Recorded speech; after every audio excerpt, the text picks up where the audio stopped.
So hello, welcome. This is Visual Studio Code. We have here Titanic Dataset. Titanic Dataset is one of the most famous dataset for beginners.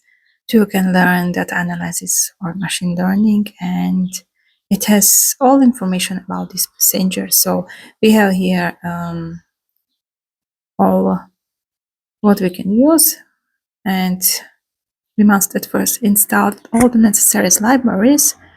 In my case, it will be we must install seaborn, pandas, and matplotlib.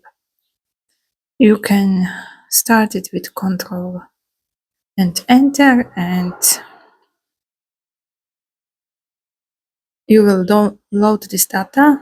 After you will display the first, for example, first row of data set. As you can see, there's you can choose 200 rows, or after to show the summary of data set. It will show all info, another describe function. You see all index. You can do graphs. You can visualize all this parameter.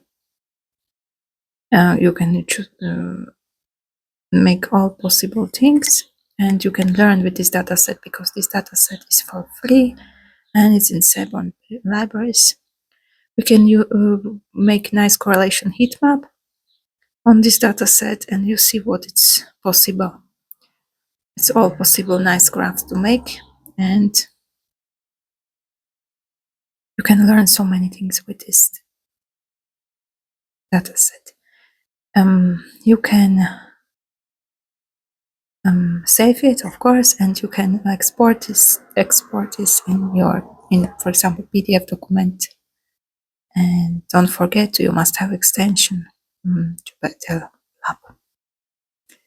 And now you can see how it's export, what it do, and you can take Titanic Dataset, all your notebook here in PDF document. So it's really nice and useful. So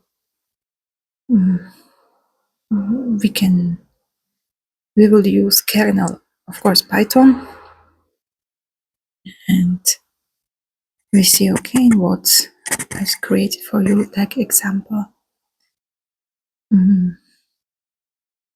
So it was all for now, and in the next video I will explain for you also. See you next time. Bye.